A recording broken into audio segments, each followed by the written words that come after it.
10. kısmet Ustad-ı Muhterem El-Hac Abdurrahman Ahun Tüngün Tağtir Tanan cevabiyetinden mevzuda bolsa namazdan sonra farz namazdan sonra Kur'an okumaklığın hakkında ve çayın başında üşüp dua etmekliğin hakkında naharın başında bir üşüp dua edip sonra Kur'an okuyup yamaşan dua etmekliğin hakkında Oşa turatında sünnet namazlardan sonra da üşüp dua etmekten hakkında.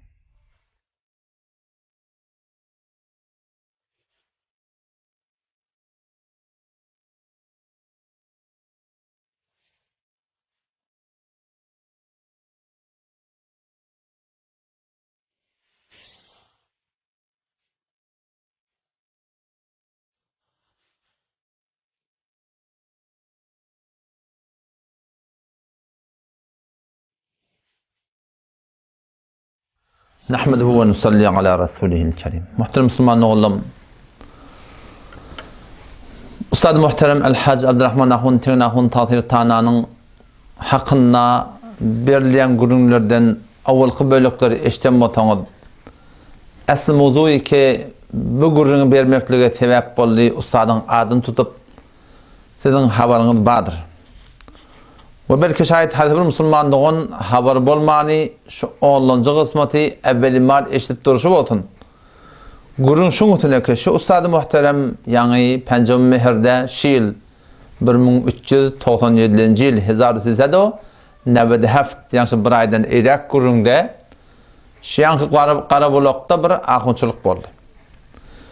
Karabulok'un ahunçuluğuna şonna Ustad-ı Muhterem'e bir vakti sokan rani veriptirler. O şonna bir köp vakt gurrun veriptir. O şap köp gurrun içinden bir 6 dayiga falanca saniyani takdirin hevore bir güçlü kubende bir açık hevore bir kubende aydıptır deyip de barakım şu gurrunu fezai mecazide kulle alem cehanamını yayrattılar. Ustad-ı Muhterem şu gurrununla ödünün kabul etmeyen cemaatlerini kafir ya müşrik demeden bir beterre edip cami ehlisine ol cemaate marifi etiptir. Çünkü bir adam kafir olsa müşrik olsa hop bütün kafir tanıyat, müşrik tanıyat. O olur bir düşman tanıyat. Ama Ustad-ı Muhterem'in ödünden başka cemaatleri edip marifi eteni olur dini satan, mezhebi satan, ödünü satan, ecnebilerin hammali. O şuna mengeşmin gurunları ki aydıptır. O gurunları avval eşlendirseniz yine de arada gerek botamı yine koyup inşallah eşittirir. Böyle gurunda Ustad-ı Muhterem'in bir aydan gurunları var. O şol ediyen istidlalların mukabilinde ödünün evunnekileri yani ödünden gayri adamlara, cemaatlara, onlara zat bilina olan hiçbir medreki yok. Bedigatın nemeliğini bilinakla bunlar cesur olup şu mantıkada gelip bir yerle onlarda medrek bir delil var mı kam demeyen hiç de bilyen atları yok deyip o şu taydan ahunağa şol Ustad-ı Muhterem'in şol aydan gurrunu koyup bir ta inşallah şun hakkında şu aydan mevzuların hakkında şu kısmette inşallah men şun hakkında bir adı gurrun vereyim. Onlarda bir medrek bir delil var mı kam demeyen hiç de bir bilyen atları yok. Onlarda bir medrek bir delil var mı kadimen? Hiç bir bilyen zatları yok. Yani her kelime mağnıyla Kur'an okuyorsan bidgat, üşüp dua etsen bidgat, yeni burada etsen bidgat, öyle sadaka versen bidgat. Bidatlar bidgatın ne emediğini bilen aklı olur. Mutasibana şu zat bilmeyen adamlar da katil şu mantıkada cesur olup mantıkada geziyerler.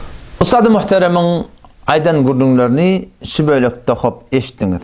Ustad-ı Muhterem aytan gurunlarının hakikati baya yokluğu evde belli bulur. Kimin zat bilyerligi, kimin zat bilmeyerligi, kim bedigatın nemeliğini bilyerligi ve kimin bedigatın nemeliğini bilmeyerligi inşallah evlekte belli bulur. Yani Ustad'ın hemme gurununa bu bölükte şu aydan gurunlarının içinde bir bölük gurunu men Tonqı jeletelere koydum çünkü hemmetin bir gordan merjek bolsam kıyım bolacak. O da näme şo ýanky tadaka öle tadaka vermeklik bedigat diýip barahim şonu şey diýip aýtýarlar diýip barahim birlerden algyl bolup da barahim şuparum aza gurun aýdypdyr. İnşallah on hakynda geljekki jeletelerde şu öle tadaka bermelmi bir adam öle tadaka bermeli diýse biz aslında musulman tanýamdak.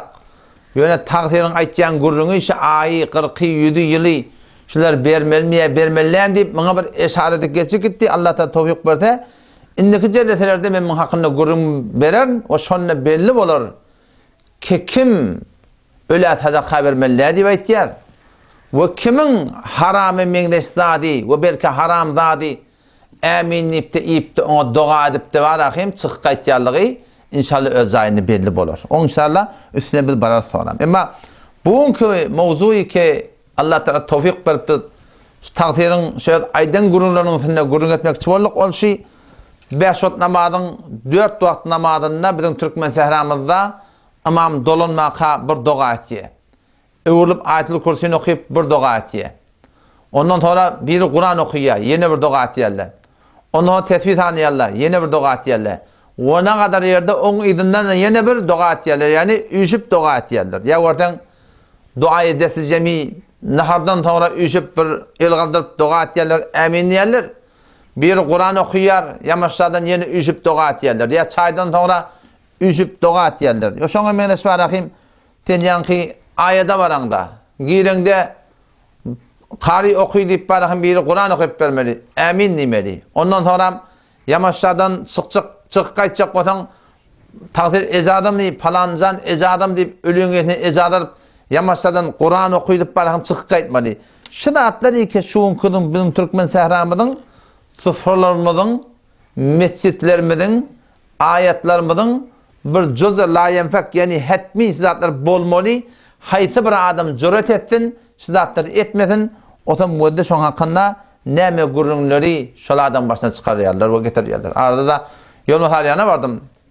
Yanki Tomaş daýlan marahym aýadyna. Şomşa da palança ahun oti. Oşar hojalan da olakan ahun oti. O meşada Hanefi mezhepde bilýän zadymy ora men ilim galdyryp doga etmedim. Ayet berdim. Yani imanly bolsun, ýa-da Allah galany awra bersin. Akkok meni ödäweti. Men on gaňlyp ödüň ödedim. Men muny ödedim diýen. Etýän iş Hanefi mezhepde ýok. Ýene täze menden algyly. Allah hidayet etsin şu zatları. Yine Müslüman doğuldum bir tagaza ama şi aýdylacak gurunlar ki ne kadar adamlar var bizim hakkımızda serfen ondan bundan eşten dağdana ola qızabet etdi. Yeten ondan bundan bir gurun eşitipdirsin, bizim de gurumuz bir eşit. Ünçäwinen gart tutup kulak asyatana. Ten bir zihnin haliyet, bir fikrin bir boşat. Bizim de aýtjak gurumda kulak as.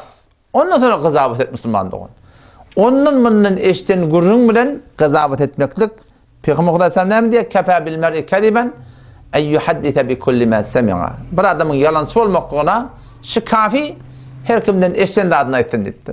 Her kim agdyndan geleni aýtýar, teňiň dostlugyny, düşmanlygyny belki o da bir ýerden eşitdir, o da bir ýerden eşitdir bolsaň üstüne goýup ne kadar zatlar barahym döretdir. Şu taýdan bir haýyş etýär, ýani bir aýdjak gurruna bir öýse ýürek açyklyk bir zehniniň haliyetiň bir gulagy şollarda näme diýär? Şu Wahhabi diýerleri bula da näme diýär? Bir biziň kada bir ýürekden bir haýyş etýän gulagy atdan görüň, ondan sonra qızabet edin. O näme diýip? Çünkü ne kadarları hıyal etýär, fikr etýär, tevehhüme giýirli ki biz namazdan sonra Kur'an okuymaly mi qadiyy etýär, qadiyy bide. Nahardan sonra bir doga etmeli mi qadiyýärler. Şey diýip etýär mi qadiyy bide. Ya çaydan sonra bir doga etmeli mi qadiyy etýärler. Ya sen öle Kur'an okuyup da ýanky ölüň ruhuna bagş etmeli diýip etýär mi qadiyy. Yo musulman dogan. Muny hiç bir musulman aýtmar. Namazdan sonra Kur'an okumaklyga hiç bir müşkül ýok. Nahardan sonra doga etmekde hiç bir müşkül ýok. Belki doga etmekden öz sünnet.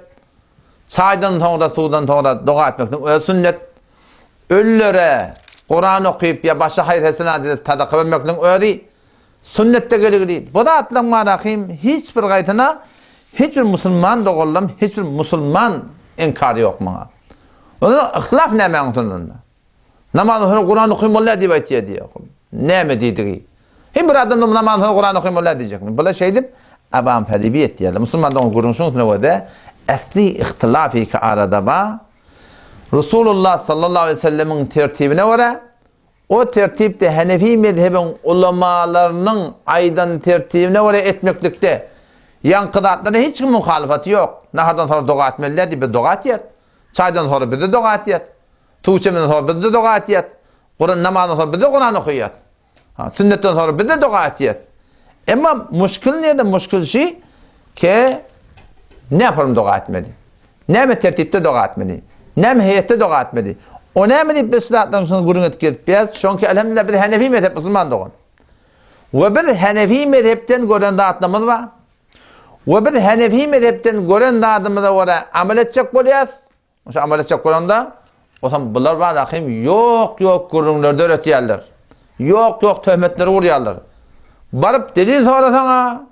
Muhasen delil soramakның ödüne Vehhabiyetin bir alamatçı olup qattır hormatly teňnahun tasirinin aytışından ten Kur'an'dan hadisten delilin nerede diye aytsa o Vehhabi diye. Ten Kur'an'dan hadisten delilin bolmasa ten Hanefi mezhepten delilin yokluğun ballı bärik gel bizim mezhebimiz şey diye mun delil Kur'an'ı şey delil hadis şey deyip aytmakta ne müşkül var ama yok. Bunlar bir form Vehhabiyetin alamat deyip iyinin ana sana koyupdurlar. Hiç bir adam soramalılar delil nerede deyip. Ne mi deyse şundan kim kabul etmiyor. Oğlum ehyanın ne var akım soradan o başını koy diyorlar. O şada Müslümandan o da yan kaydılan da öyle var o da hiçbir Müslüman nahardan sonra dua etmeliler diye namazdan sonra Kur'an okuymalılar diye öyle Kur'an okuyup bana ruhuna bahşetmeliler diye öyle sadaka vermeliler deyip aydanak saydan sonra dua etmeliler deyip aydanak hiçbir Müslüman şunu aydanak. Onu bu gururun ne yapmasına? Gururun şunu Resulullah sallallahu aleyhi ve sellem sünnetine mutabık Hanefi mezhebin ulemalarının düşüne vara etmeliler. O bir Hanefi mezhebin ulemalarının bir sizatları görüglü bir delilimiz var. Ustad muhterem o da aytti bir Hanefi mezhep bir de bolor dedi. Bir de şu Hanefi mezhebi bolor deyip tuz. O imam bunlar kıynandıkta ödünün mukabalına öde etkiyenine vara bolmadık adamları ödeyenine vara bolmadık adamları camiada şeyle bir yamallayanlar ahuna şu aytgan gurumur böyle koyup millet eşsin ne kadar bir eşsiz hayaleti amallahun hem türlü qilyan maqadi. Şöyle böyle gurun koyup berdos. Olarda bir medrek, bir delil var mukadi men. Hiç zatlar bilyen zatlar yok. Bir zatın ne emediğini bilen aklı ola. Ecaniplerden el girdi bizim bir beşöylü Türkmenin arasına. Mının başında argaçacak bolup, mının mezhebini elden alacak bolup, bunları digeri bu niyetcek bolup, ken ecnebilerden sermaye-güzari oluyor. Olar muzdur, ecnebilerin bir hammalları, pul için dinini sattılar, pul için özü sattılar, pul için mezhebini sattılar. Şey deyip gelipsin, dininizi elden alacak bolup böyle. İnalekem, eştin devam etken kurumlar. Ne diye? Bunlar diye, bunlardan medrek, bir delil ve mukadiben hiç satı bilenatlar yok deyip. O olaydan kurumlarını eştin de, ne deyip? Muzdur, naudu billah.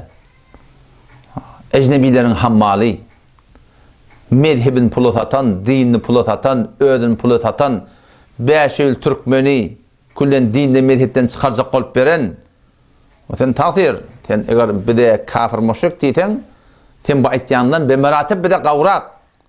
Şu millete palani kafir olup deyip birden tavulacak. Ama sen ne emet yersin?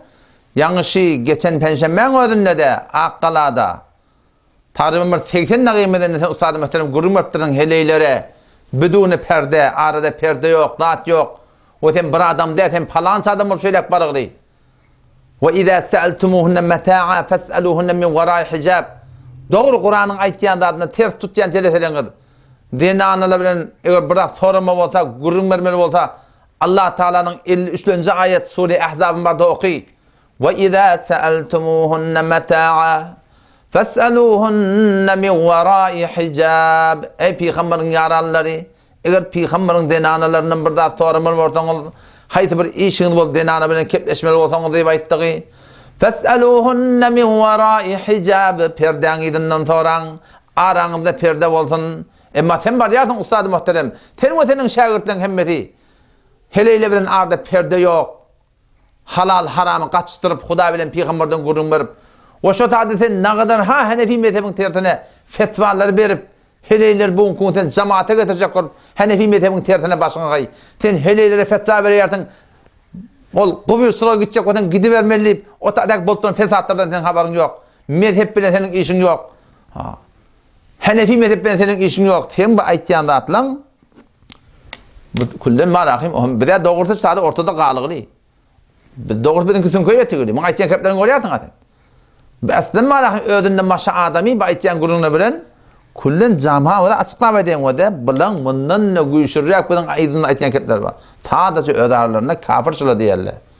Ýolma halyanna biziň dost olalymyza aýdylan gurrun nahaýtan küläsen mescitten kawdylar. Hiç bir kepde yok, gurrun da yok. Olar sen näçe da diýilenak. Yo, ahyrda hatta mescitten kawdylar.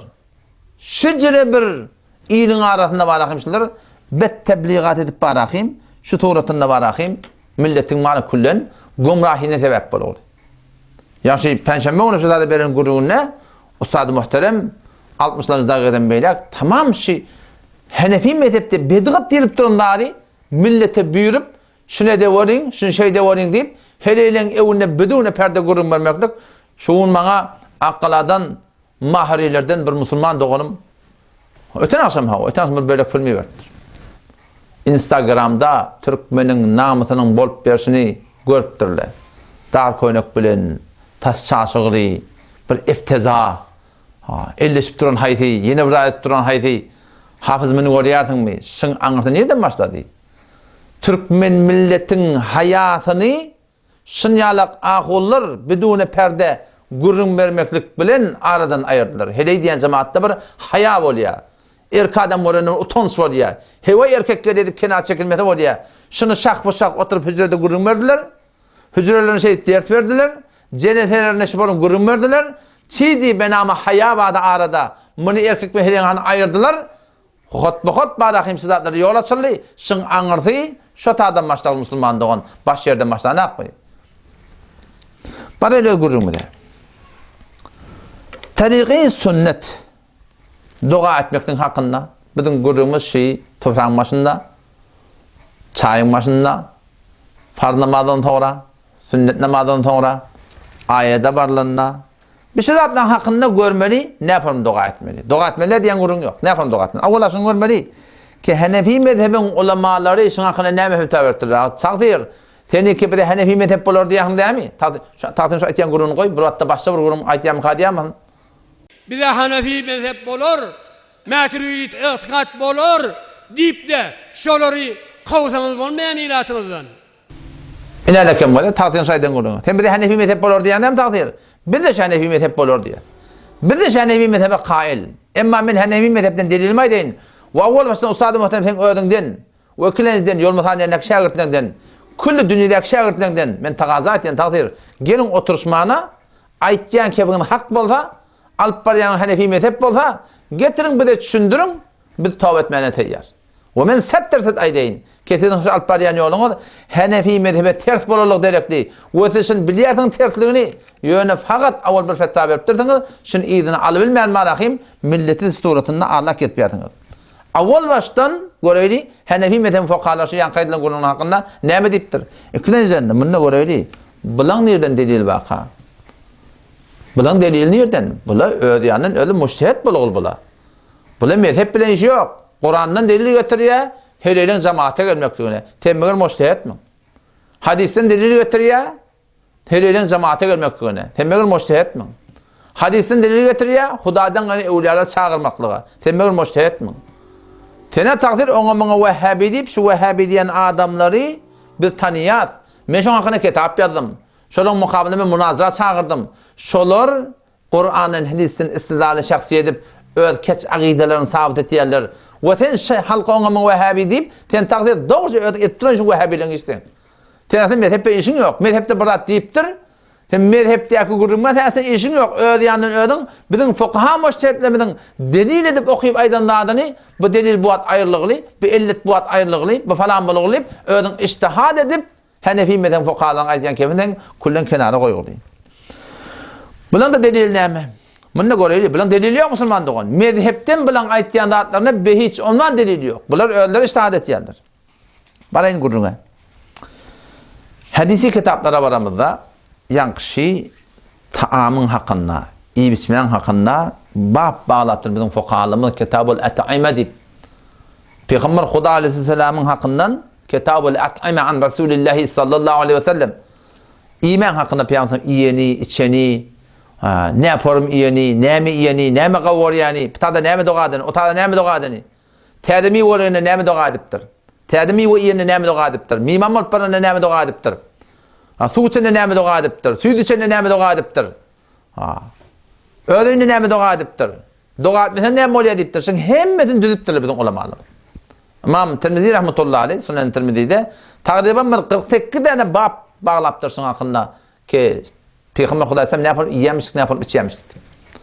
Ve Kitab-ı Cenayiz var. An Resulullah sallallahu aleyhi ve sellem Peygamber Huda Aleyhisselam cenadan hakkında ne etmeli, ne yaparım ayet vermeli, ne yaparım gömmeli, ne mi demeli, ne mi dua etmeli. Şimdi hemmetin kadem be kadem, lehze be lehze bağlayayım. Peygamber Huda Aleyhisselam öğretiptir. Ve bizim ulamalarımız şu kitaplardan bağlayayım. Şu Peygamber hadislerini bab edip cüdagana getirip koyup dururlar. Kitap-ı hadisilerde muhtelif dualar var. İman hakkında, içmeyen hakkında. O hem şeyh zinada varanda ne mi dua etmeli, ne mi toqappa, zinadan gömüngde ne yaparım da gömmeli, uğurluklarında ne etmeli. Şunların hemmetinde muhteser, mufid duaları Resulullah sallallahu aleyhi ve sellem öğretiptir ve tertibi öğretiptir ve ayet vermeyen tertibini öğretiptir ve İsa'lı sevap bağışlaman tertibini öğretiptir. Hatta şunu öğretiptir ki bir mihman olup bardan, o mihmanla senin dua hantama, ona ne yaparım dua etmeli. Şu da serahaten yani hadislerde gelir Müslüman dua. Emma gurun şunu tunuvada hiçbir hadisten Resulullah sallallahu aleyhi ve sellem sabit değil ki nehardan sonra elin kaldırıp dua edem olsun. Çareki o zamanında yokmuş. Su içiptir, biraz içiptir, bir suğurak damak yiyiptir. Ondan sonra elin kaldırıp dua edem olsun. Ve hiç vakitte hiç zamanında Peygamber Huda Aleyhisselam'dan sabit değil ki farz namazdan sonra malahim bir Kur'an okuyup kalın kulak aslında onu malahim şuturunda ol eminleyip verilsin. Bolsa bir bazen gahen birini Kur'an okuy deyiptir ki ona hiç inkar yok hiç kimin. Ondan sonra sana diyeyim malahim ayette varlığına Peygamber denan sayılıptır, oğlunu sayılıptır, gıyda sayılıptır, o şaturatını ağa sayılıptır, barb ayet verme olanına girende ya Resulullah selamun aleyküm diye girirlemiştik, Kur'an okuy falancan, o hem yamaçtan oturup ayet verip, yamaçtan çıkıka çıkın ya Resulullah ecada var mı? Çıkıka yamaçtan muha var ecada Kur'an okuyup, Peygamber tertipler Peygamber Aleyhisselam'dan eslin sabit derdi. İyecek bolonuna, işecek bolonuna bir öde elin kadar Peygamber dua etmeyiptir. O bizim Türk meselamın hakkında ki hemen Turan başında bir dua edip kalı elin kaldırıp kalılar eminip yüzüne çekip yamaçlardan Kur'an okuyup yamaçlardan dua edip bıdattır bulmaptır. Ya yankı ayette verilenlerine yankılatlar evlab aytyan bıdattan hiç sayıda bulmaptır Müslüman. Bunun bolmadığına hiç kim gurrun yok. Yani bir tane Hanefi mezhebin kitabından getirip verdiler ki Peygamber Huda Aleyhisselam sünnetten sonra Peygamber sünneti önüne koyarmıştık. Öğürlük gelip de meçhede dua diyen gurrun diyen tapılmadı. Hanefi mezhebin bir kitabını tapıp bilmerler. Ki sünnetten sonra Peygamber Kur'an okuydan olsun. Şu doğrusunda dua eden olsun, üşüp dua ederle olsun, tetbicek Peygamber dua ederle olsun. Yani gurrun üşüp dua etmek noktada. Taamdan sonra elin kaldırıp dua eden olsun. Şoňa sen su ýene bir için ýa-da üç dua edip bolsun. Bu da Peygamber Aleyhisselam sabit değil. Sabit değerlerini hem öküş bilýär. Bir waga tädif edin. Goşt okuyup ýadyk. Bir zamaat geldi kümmetten. Kümmetin ma'ruf hicretinden. At tutmak niyetim yok Müslüman oğullar. Bir ahonyň awremini almak ýadymda yok. Oşol men Müslüman oğlum. Şurada ters düşünüpdirler. Ona kadar bilýärler tersligini. Ýene dolanmayan etýärler. Biz şoň dolanyny gawalýat. Biz şoň tawbeden gawalýat. Biz şoň sırat-ı mustaqim hedefi mezhebine gawalýat. Biz şoň arka bolup, olar öwde bolsun, biz ýerde bolup, bilelte hedefi mezhep öwütürmüz gawalýat. Ady tutjak boltyrmak. Bir maşyn mort geldiler kümmetten. Kümmetin ma'ruf hicretinden. Otam Mollana Muhammed Yusuf Husaynpur Şeyhül Hadis rahmetullahi aleyhi ba Şam'a çağırdılar hop. Yani Hücran tarafından Şam pişirdiler, davet ettiler. Otam Ustad oti bizde ikrami girip çıkıptı. Ham Şam'a imana oturduk. Otam Şam'dan sonra yan kılan başlıkları elin aldıra kınım tamamdan sonra doğada kınım yüzüne çekti bir şeylerdi. Ustad şeyde kanırlıp yüzüne dedi. Bu neyme dedi? Çünkü Molana Şeyh Aziz rahmetullahi diyen adamları Muariful Kur'an'ın muterzemi neçe kitap yadıgılı ve 50 yıl şavat meşhur akbaramda 50 yıl Sahih Bukhari'nin her yılı 2 cildini ders veren adam. 2 cildi Sahih Bukhari. Avvalın ahırını ders veren adam. O Molana rahmetullahi aleyh onun yüzüne bakıp ne ettin bunu neydi? Onu ya bir iltizam edemde ihtimam etiyatı falan o böyle şeyle bizim gerekli bir durumda kanış kep ayıttığın kep de yalan kep de Türk meseleden bir adım cüret etsin Turan başında var rahim elin kaldırman doğa çıkıp gitsin. Toyda var elin kaldırıp doğa etmesin. Kur'an okuyulunu elin kaldırıp doğa etmesin. Cüret etsin bir adım Türk meselede şiriş ettin o da şuna nimet ömür turuyarlar. O saat dedim bağışta dedim Peygamber Huda Aleyhisselam'dan 23 yılın içinde Peygamber Sallallahu Peygamber Huda Aleyhisselam Turan başında elin kaldırıp doğa ettirir mi dedim. Onu elin kaldırıp doğa edenler sabit dedi.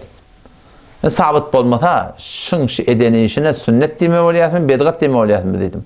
Onu bedgat deme oliyat dedim. O da kızarlı batı şu da. Delilim masada şu da aytmalı. O şey de halkımız on mihmanımız ola. Böyle bahse mücadeleden şimdi oturmadık otada. Yani açık qolyanım şecere bir tevcihat bilen şular gidip yerler. Falani nazir adam, falani qava adam ki ödne onu bilen adam. Emma yüzüne çandıracak bolanna bedgatlar aydanak. Yüzüne gıcıt verecek olsa halaf sünnet atan aydan ak. Şimdi milletin uğruna akıp var yanlar. Kara neme? Kepten gurundan kaçıyorlar. Hop, ben yankı defedeki aydan gurduğum Peygamber sallallahu aleyhi ve sellem'den de inni men muhaddisse, inni men faqih dedi. Men Hanefi mezhebi ve mukalledi. Hevr hüner etsem Hanefi mezhebdeki fetva verilenden de çıkartıp desem ben okuyan burada. Biz ahunculuktan sonra 2 yıl okuduk. Şu ahunculuktan sonra 2 yılın içinde Ustad muhterem bir oradan daha kesin eğer Hanefi mezhepte şu 2 yıl ahutuluktan sonra okuyan adınızda şu gururun nerede bağlandığını bilseniz olakan iş ettiniz dedi. 15 yan kaydan gururun deme bir iddiadır. Ben iddia ettim Hanefi mezhepte ayada bir mene varanda dua etmeli, Kur'an okuymalı, yama çıkacak olanda Kur'an okuyup ecad almalı, çay başını elin alıp dua etmeli, nahardan sonra elin alıp dua etmeli, bir Kur'an okuyup elin alıp dua etmeli, şoför matünnetten sonra elin alıp dua etmeli, yeni bir dua etmeli. Şiddetlen hiçbir gayet Hanefi mezhebinin tabitte, fakat bir dua, farz namazdan sonra imam dua etmeli, izne olup ayetul kürsi yeni bir okuyup, ya izne sünnet babası çalamacak mı muhsir dua edip de durmaklığı bir sabah dua etmeklik ecadı var. Ondan kalanırsan hiç gayet Hanefi mezhebinde yoktur. Ne bir bir iddia şey. O men şey iddiam ol bir vati makbul ol başarıya. Diyanatta, dinna kimiş aytyan da adamı Hanefi mezhepte malakmen sabit edip bileyin. Yoksa malakım eğer ben Hanefi mezhebin fukahalarından makbul muhaddis fukahalardan malakmen delil getirip bilmesem siz hiçbir şek etmeyin ki benim maaşına hakkında malakım onunla gumrahiye çekilirliğime. Vahidi bir ahuni ki Kur'an'ın hadisen öyle istidlal edip şun kaptalından Hanefi mezhepten muftabihi kavl fetva verden kavl varahim eğer getirmese siz hiçbir şek etmeyin şun adamın Hanefi mezhepten çıkıp da varan kullan gumrah bulurlar onu. Ben delilim aydeyin Allah Mellek Nevi rahmetullahi aleyh Es-Sa'aya diye Ustad-ı muhterem ten ecnebilerin hammallayan baba ten hücren kul Türk mesela hücreti siz ecnebi deyip veren adamlan kitaplar veren ahun dört yartınız ahun çıkart yartınız kitap okuyut yartınız sen ustad-ı muhterem teorideki ecnebilerin hammallayardın biz ecnebilerin hammallaya biz gidip ecnebi diyen adamların yanında okuyup gördük şolar Hanefi mezhep ustad-ı muhterem sen eğer şol aytyan adamdan ecnebi bilen adamdan kitabını okuyutmasan şon haşiyatını gördemesen şon şuruhatını gördemesen şolan kitaplarını sen okuymasan ve okuyutmasan sen aslında hüccama kulen bağlama takdirsin sen kime ecnebi deyip yersin Türk mesela Müslüman da oğlum şunu bilin ahunçuluğu ki biz okuyutuyat şun 199 kitapları Zahidan'dan, Pakistan'dan, Hindistan'dan geliyor şun metinde şun ki çapta şolun ki o şuna mengde şun kaptanlık yerlen şuruhat haşiyeli var ha şola da hem de olamay Hindistan'ı, Pakistan'ı olamay Zahidan'ı, Belusistan'ı ki Türkmen Sehra'dan eğer bir tane fıkhi kitap arada bağlatın okudulyanmasın biz şu açını görem de bazen bir böyle şeyle mevzu hakkında yalıptır. Ama hiçbir gayet dersi kitaptı. Hiçbir gayet dersi kitaptı Müslümanlığın. Ona Müslüman sen gelip Böyle ecnebilerin hammali, ustadı muhterem, sen hücren, sen şu ecnebi bilen adamın ondan yürüyüp dur. Sen başarsan, bütün ustadlamın yanan kitaplarını, sen çıkar hücrenden, nece hücren yürüteceğimizin gördü artık.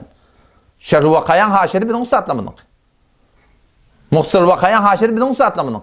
Nurlanların haşeri bizim ustadlamının. Hedayan haşeri bizim ustadlamının. Şerh-i Vakayan haşeri bizim ustadlamının. Usul Şaşin haşeri bizim ustadlamının. Siraci miras o da onun haşeri bizim ustadlamının. Sen hemme kitapları ikisi okuyup yaptın. Şun kaptalnak haşiyeler bolmasa kitap için pornak. Şolar hemme bizim ustadlamının. Sen gelip inne malahum bil ecnemilerin hamalli mektubun tatı ulu kamr khiyanat dine diyanata. Sen milleti ne yaparım sen şiratla bir malahim başka bir yola çıkacak oluyor artık. Sen dilinin mavatan milletin örcek korp yaptın. Milleti ördürmek gerek ya. Millet samdıkta, millet nadan ne? Sen eğer delilin olsa gel otur söyle. Başar mı yaptın şagirdine ver? Kimi verip bileyemezsen iyi ver. İnanırken barın okuydan görüm. Ahım oğlu gidip okuyup gördüm. Bir de şimdi Hanefi medresini gördük. Es-Sa'aya deyip bir kitabımız var. Şerh-i Vakayan haşiyet. Şerh-i Vakayan o da var akım şerhi. Allah Melek Nuri rahmetullahi aleyh. Şun kaptanın haşiyeti vardır. Allah Melek Nuri rahmetullahi aleyh. Ulema Hindustan'ın ki. Şu cüdagan Es-Sa'aya deyip bir kitap yaptır. Şun 2. cildinde 258. sefetinde metlubun ba'dil feraidlik geliyendir. Şu da kav açıklap. Şimdi harın başında dağdın başında Peygamber elin kadar dua etmediğine ediptir. Moğleli Kayr rahmetullahi aleyh. Merkat Hanefi mezhep kitabı davatın barda gördü. 7. cildinde 137. sefetinde ve Avnul Ma'bud babud duada Meşkatul Mesabih Meratul Mefatih şun şerhinde şiayetçe koliyemetlemi Hanefi mezhebin kitaplarına hemmeceklerine şu geliyor. Şimetlep geliyor. Ne mi diye? Qalet Tibiyyü rahimahullah. Adi Kayr rahmetullahi aleyhin öz makuleti Merkatı bardan okuydan ya sa'yan bardan okuydan görün. Delle ala ennehu idâ lem yerfa yedeyhi fid du'a lem yemsah. Bir kanun qada etdiye. Hatın elin qadırıp dua etmeli. Hatın elin qadırıp dua etmeli. Bizim aramızda öyle kan yanlışlık şunu. Peygamber elin qadırıp dua etmeptir. Amin nimetin dua kabul olmayanmıyor. İş duasından qavda etmiyor. Bundan qavlığın hiç urgunun yok. Emma Peygamber Huda Aleyhisselam vakti bir dadi ödünü sünnet et koyuptur. Şunu üç etmeklik doğru değil. Mutlak hiçbir kepte yok, gurun yok. Peygamber'de sabır amal sabitte elin qadırıp dua etsin. Elin qadırıp dua edemeli. Emma Peygamber Huda Aleyhisselam bir işi eden mi olsa şondan üç etmeklik ve hiç onunla icadı yok. Şu aten namazı gördü. Kıymullatan sevacip bolli tek namazını doğurdu. Ne mi diyeyim? Çünkü Peygamber sen bir namaz okuyuptur, bir tertip düdüptür. Şondan çıkmaklık icadan yok. Hacca giden adamlar biliyor. Kıymullatan de muacip bolli falan cerime vermeli. Ne mi diyeyim? Peygamber sen hac ediptir. Şu tarzda bir emel kök ediptir. Şu emel kırdı ve hiç onunla üç etmeklik icadı yok. Eğer bir yeri olsa ki şonda var akım sen Peygamber Aleyhisselam'dan bir zat sabit bu hoda şu tarzda icade verilen mi olsa şu tarzda hiç bir müşkül yok ki var akım sen bir zat ödünden arttırmaklığa. Ona bir kaide et ya. Haçan elin kaldırıp haçanla yüzüne sürtmeli. Ona şuna edecek oluyor. Her vakit elin kaldırsan dua edecek deyip diye yüzüne sürtmeli. Elin kaldırmakında yüzüne sürtmeli diye. Emma diye Peygamber sen el kaldırmadık yerine el kaldırmalı diyen görünüşünü düşündürttür. Onun ayet ya. Ve hu kaydun hasanun. Lennehu sallallahu aleyhi ve sellem kâne yed'u ketiran. Peygamber köp dua ediyor diye. Kema fis salat namazın içinde. Ve tavaf edip baraka. Ve gayrahuma min namaz baraka ve gayrahuma min namaz baraka namaz yerlerde. Min da'vatel ma'thura sünnet dualar var. Dubur salavat farz namazlardan sonra dua edilmiş Peygamber Aleyhisselam umumi suretinde Peygamber zor farz namazından sonra elin kaldırıp dua etmeyiptir. Fakat bir bazı zayıf hadisler var. Hanefi mezhebin ulemaları şu meblağına göre farz namazından sonra icip dua edecek olan bir dua edecek olan eda ediptirler. Kelimle bir şuna amel ettiler. 2 dua, 3 dua, Kur'an okuyup dua, sünnetten sonra dua, tesbihden sonra dua, bu da sabit değil. Ve inden nevm okuyacak vatanı Peygamber dua ediptir. Allahümme bi ismike mutevahhiye ediptir. Ve ba'del ekil yiyenden sonra, içenden sonra وَمْثَالِ ذَٰلِكَ şuna medreselerde Peygamber dua ediptir. Ama ne diye? وَلَمْ يَرْفَعْ يَدَيْهِ Peygamber Aleyhisselam yemede, içmede, şiyan kaydılan yerlerde elin kaldırmadı. وَلَمْ يَمْسَحْ بِهِمَا وَجْهَهُ kelben yüzüne sürtmedi diye. O vakti Peygamber şunu ediptir değil mi? Şu suretini ediptir değil mi? Şuna diyelim sünnet, şundan eğer çıksan, ona diyelim halaf sünnet, ondan çıkıp da bir tertip düdüp de bu da şeriatta badi vaytdan bana diyelim ne mi diyelim? Bana bedgat diyelim takdir. Bir daha ki biz Hanefi mezhebi kitaplarından gördük. Ondan başka ben gören adım yok. Ben kendi hakikatim şunun hakkında. Ustadlarımdan gören adım şey. Şuruhat hadislerden gören adım şey. Otam şu taydan muhterem ustad sen ödünden ve senin şagirdlerinden bir tagazamız var. Siz gelin inşallah teni ki şanır kılıp gurrun milletın milletin arasında bugün millet elhamdülillah fehmide bolugly. Kadim Türkmen nebi fezai mecazide ne kadar cavan oğullar var akim hakkın yerden yetmeligi düşünügli. Hanefi mezhebin var ehmiyetin biligli. Sen ödünden olsa şagirdlerinden men tagazam şey. Sen inşallah gelin oturuşmana gelin bir fezai hususida iki tane durbin bilen bir fezai aramda otur bahs edeyli. Eğer sana yanın hak bolsa Hanefi mezhepte bağlasa vallahi billahi tallahi bir tövbe etmeyen teyar. Ve yamaçlarda men CD uğrayın, yamaçlarda men masauti var sesin devlet edeyin. Ve şuların kulli cihana savarak men aydeyin. Kağı bir hakkında yanlış yanmıştık. Ama beyaqin men yamaçlarına aytyan. Keşilen şey ettiyen duaları hiçbir gayet sünnette de yok, Kur'an'da da yok ve hiçbir gayet Hanefi mezhepte de yok. Bir kişiler ölleri doğrusu Vehhabi'nin yolunu tutup bakayım. Bunlar ödyanın ölleri müştehit türüp yerler. Açık kurun da Müslüman doğan Türkmen ile şeriatı vara olmalı. Bunlar ne yapacak oluyorlar? Bunlar şeriatı Türkmen ile vara olacak oluyorlar. Qara son yorup benehvi son doğulacaklar. Hem sana ki geçen derede Kurek doğan hakkında tatır iddia etti. Kan fıkıh kitaplarında getirdi. Kan fuqahalar getirdi. Allame Şamiyalık adamlar bir tane fakihin adı tutulmayaptır. Kan müştehitli mi de ettirdi? Ham müştehitli. Falanca unmalı şu adamın mesela cevabı uğramada. Geldiler bir tane müştehidin adını tanıdılar. Hanefi mezhebi müştehidler aydan bolsa ma görürüm hem. Oturan adamlar sen Allah'p erti kıyametini nemetin cevap verecek. Bir tarafta şey kümmette olakan takdirden birine kadim ata Kayri rahmetullahi aleyhi duasımız var. Allah rahmet etsin bennani. Şol bir den urtturmağa. Şulan etken olakan yanlışını aytacak bolýan. Bular mezhep bilen işler yok Müslüman doğunu. Bular näme bolsa ödyanın ödi istidlal şahsiyet dedi. Kur'an'dan, hadisten. Olakan sebebi gumrahi işi. Den urttur takdir şey takdir bir namazdan sonra 3 dogat ýardyňyz. Maňa delil näme takdir? Deril Kur'an okuydu diye. Öde olakan takdir diye Allah'ım. Anhından näme gurmanın penden haber yok ki. Fa ida faragta fansab ila rabbika fargab. Alam nashah laka alam nashah laka sadrak Suriye alam nashah. Fa ida faragta fansab. Namazdan farıg bolun, rahmet çek. Ve ila rabbika fargab. Öz Rabbinden yüzlün ilerlekem dua etmeliyiptir. Ata Kayri rahmetullahi ya trakma oldu di. Ustad bağışla bila fa ida faragta diptir. Fansab diptir. Rahmet çek. Rahmet çekin icmai bağışla cem'i dua gurun yok ki. Tabi enfradin gurun diptir. Ve ila rabbike fargab bulaten infradin gurun diptir. Ki bizim hiç inkarımız yok. Farz namazına oturup bir dua etsin. Sünnetten oturup dua etsin. Kur'an okuyup bir dua etsin. Nahardan sonra dua etsin. Çaydan sonra dua etsin. Bula kimin inkarı var? Emma tene takdir geliyatın Kur'an'ın istilal şahsiyeti yartın. Men kâle fil Kur'ani bire'ihi fe esabe fakat akta. Peygamber ne diyor? Her gün Kur'an hakkında öd nezerine ola, öd kellehine göçene ola bir kep-keplete doğru da olsa yanlış deyiptir. Ne mi deyip? Sonra Maktumul'un kitabı der. Maktumul'un kitabını düşünecek olsan Murat Durduqadi ne mi deyiptir diyet yardım der. Senin bugün Kur'an sizin nauzu billahi'nin etçini yargı çöllü kalan kitap bolupturun bi. Ki her gaysının gelip Kur'an'ın hadisen özün istilal şahsiyeti yanmadan takdir sizin şey ettirişini doğru Vehhabi'nin iş. Vehhabi'ne şu hukukun şeydik ketip yerler. İstilal şahsiyeti Kur'an'ın hadisen tarva 8 rekat etip yerler. 3 talaqı 1 talaqı ketip yerler. Ve nauzu billahi Allah arsın otu deyip durlar. Şunların hemmeti Kur'an hadisi istilal şahsiyeti edilir. Takdir fe ida faragta fansab sigatı mufrad dedim diye. Takkı kuşun kat etti diye. Cevap yok. Ama baştaki millet takdir Kur'an'dan aytti ha. Haber yok Kur'an'dan düşüne var düzüldüğüne. O tedin itkaşı. İnşallah inni kısmetta çok muhtemelen elakim yerine kep yordurlar ham. Bir sokanlarını verirler. Bizim delilimiz bir. Bizim delilimiz bir. Ama sen delilin var. Ama gelin oturuşmana. Sen ne çekiliyorsun? Yo Eşrefili Tanrı rahmetullahi ediptir diye münazaradan umumen peyda görmedim. Baba Eşrefili Tanrı rahmetullahi kabul etti yaratan bir. Sen Eşrefili'nin kabul ettiği ama ola tamam bonyadanın ödesi ben ters. Sizin bu mümkün korkaklığı değil, cüretin yokluğunu ne edeceğini bilmem bizim ustadlamada yapışıyor. Bizim ustadlamada yapışayanmadan bizim ustadlamın tevhidini kabul edin. Ayetlerin tevhidini kabul edin. Ayetlerin sünnetini kabul edin. Eşrefili Tanrı rahmetullahi tecrübehine ediptir. Onun başlarını nasıl kabul edin, kabul ettiğinmadan. Bizim ustadlamada münazırlar var. O münazırdan ümmet İslam'da Peygamber Muhammed'den öyle münazır ediptir. Elhamdülillah olan yana münazır ederler kafirmiştir. O siz de biz Müslüman milletinde zaten takdir sen şan aydan gurunun sen Müslüman nipattığın diye bir.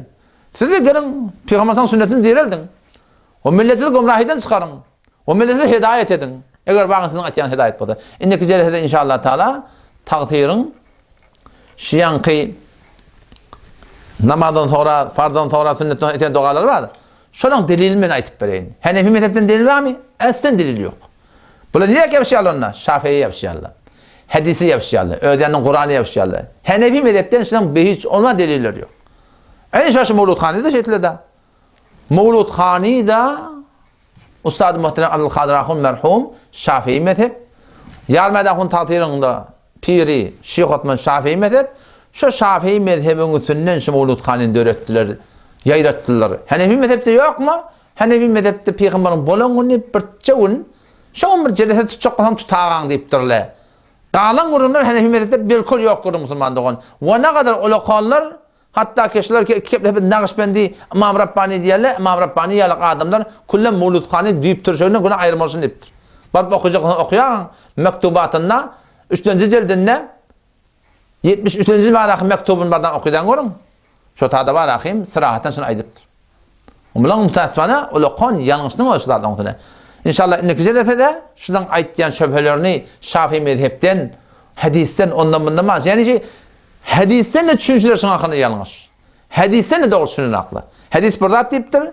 Şu hadise gelende adı Türkmen milleti şuna ora barakım doğrucak bolýarlar. Halbuki şu Türkmen il Kur'an sünnete mutabık bolmasyny. Allah tebaraka ve tawfik bersin. Vesselamu aleykum ve rahmetullahi ve berekatuhu.